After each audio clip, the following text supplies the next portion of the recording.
Although organ transplantation is relatively new to the medical field, every year 28,000 people get transplants. Accordingly, every 11 seconds, someone is added to that transplant waiting list.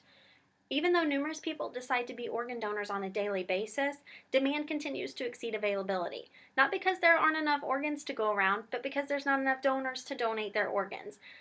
Now, donors see it in a different light than people who do not donate.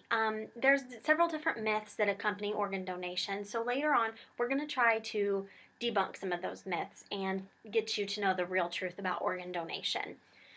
First, I want to talk to you about the different types of transplants that are available. There's heart, lung, liver, kidney. We all know those types of transplants. But there's also a thing called a tissue transplant, which would be your corneas. You could do skin, muscles, even tendons you could do. But this all requires you to be a deceased donor. There is something called a living donation, which would be something like a bone marrow transplant, and that is for people who are living who want to donate to living. It's a really amazing thing that you can do to save a life and still be alive.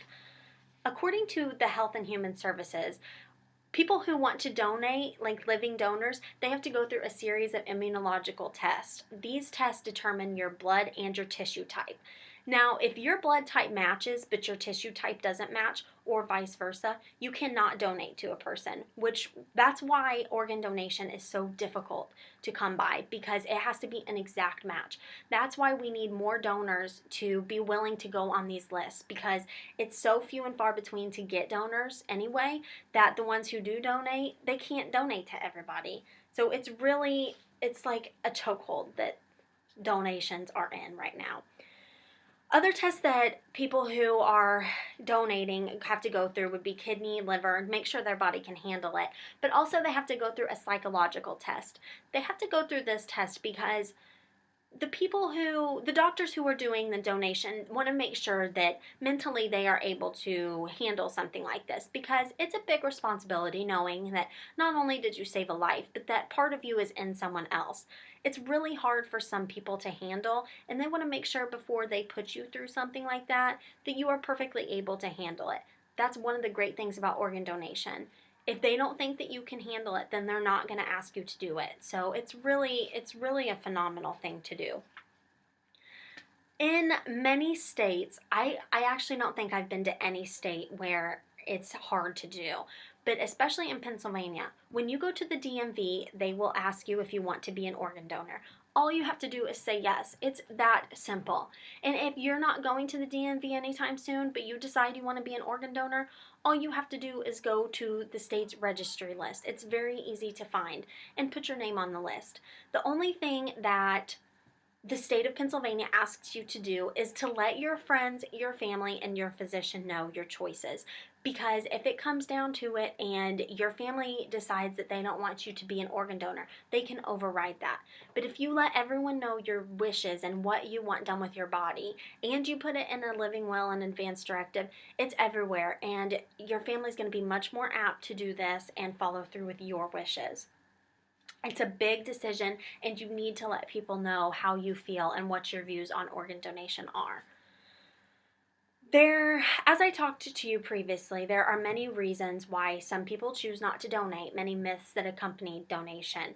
According to the Mayo Clinic, one of the main reasons that people don't donate their organs is because they believe if they present to the emergency room with a life-threatening illness, that a doctor will let them go. They will not work hard to save their life.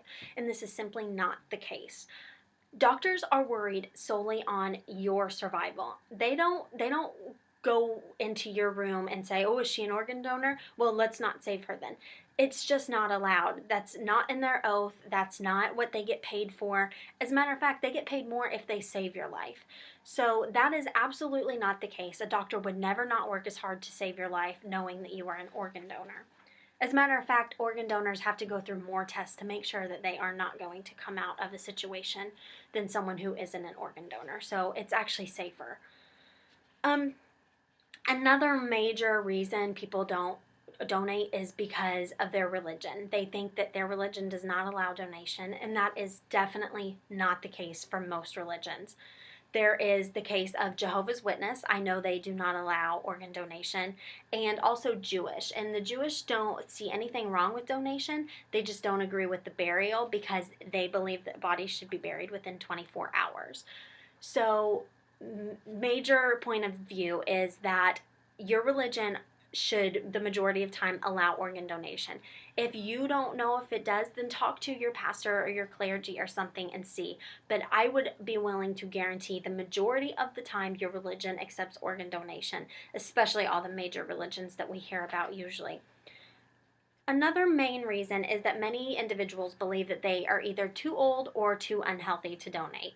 This is a major plea to you to please leave it up to the doctors to decide if your organs are viable for transplant. Just because you are old or just because you're not healthy doesn't mean that your organs aren't viable and that someone else can use them. Please contact your doctor. They will run tests and they will see if you are healthy enough to donate. Majority of the times, even if you're old, at least a couple of your organs or tissues will be viable for donation. So please, I plead you to talk to your doctor. Don't make those assumptions yourself. In conclusion, I hope I've given you a lot of information on organ donation, and I hope that you have been persuaded to go and at least see your options about it. You don't have to do it, but please just see. It's really sad to me that nearly 8,000 donors die every year, and 18 people die every day waiting for that one call that could save their life. Organ donation is such a selfless act. Not only are you giving your body up, but you are saving a life and giving a gift of hope.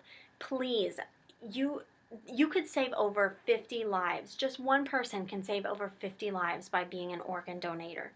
While medical science has come really far and transplants are able to be done now, the thoughts of donors haven't changed. So it's crucial that organ donors realize the steps that are taken in the transplant process and realize that they are doing such a phenomenal thing for people around the world.